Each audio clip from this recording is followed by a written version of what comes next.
All right, today we are going way down to the microscopic level. We're going to be decoding our own molecular blueprint through something called amino acid analysis. So, just imagine for a second, what if your body came with its own diagnostic report? You know, something that could flag potential issues long before they ever become real problems. Well, believe it or not, that's not some far-off sci-fi concept. It's happening right now. By looking at these tiny little molecules, we're uncovering huge clues about our health, about how we can develop better medicines, and even about the real quality of the food that's on our plates. And the key to all of this, the big secret, is hidden in the absolute smallest building blocks of life itself. So let's talk about these building blocks, the things that literally make you, well, you. We are talking about amino acids. Now, you've probably heard that term before, right? But what are they, really? Think of them like Legos. They're these essential little molecules that link up together to build proteins. And proteins are the real workhorses inside of us, driving pretty much every single function in every living thing. But here's the thing. Their job is so much bigger than just building proteins. Their versatility is just incredible. They play a central role in our metabolism. They act as the starting point, or precursors, for other critical stuff in our body. And they're absolutely vital for maintaining what's called homeostasis, basically keeping all our internal systems running in a smooth, stable balance. Okay, so if these little blocks are literally everywhere, doing everything, why is it so important to count them? Why be so precise? Well, it turns out the stakes are incredibly high. Because when amino acid levels get out of whack, it's like a bright flashing warning sign for our health. This chart shows that direct link so clearly. For instance, with a condition like PKU, a specific amino acid builds up, and it's like a traffic jam in the brain's communication network. That can lead to really serious developmental problems.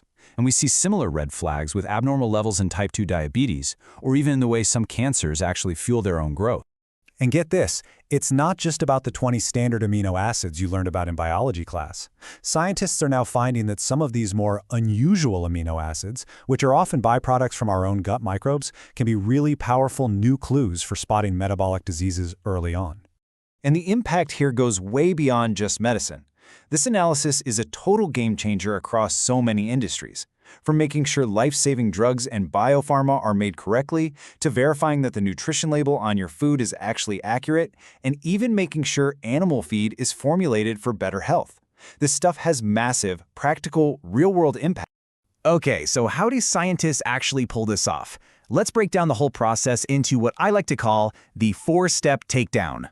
First, you got to appreciate just how far we've come. I mean, the old-school methods worked, but they were often super complex, slow, and you needed a lot of sample material. But today, modern mass spectrometry has completely revolutionized the game. It gives us incredible sensitivity and speed, and we need just a tiny sample. And that brings us to the modern workflow, which is actually really elegant when you think about it. First, you have to break the proteins down into their individual amino acid parts. That's called hydrolysis. Then, you separate them all out. Sometimes you tag them chemically to make them easier to see. And finally, you detect and you measure them. But of course, there's always a catch, right? That very first step, hydrolysis, often uses a really strong acid. And that's a problem, because some of the more sensitive amino acids, like tryptophan and cysteine, can actually get destroyed in the process. And if that happens, it's going to throw your whole count off. So overcoming this is a major challenge that requires super robust and careful methods.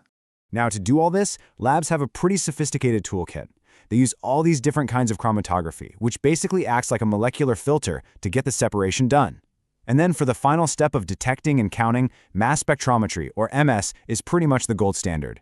It's like a hyper-accurate scale for molecules. Now hang on, looking at that list, you might see chromatography and go, what's that about? It's used to separate amino acids that are mirror images of each other, kind of like your left and right hands. So why on earth would that even matter? Oh, it matters a lot.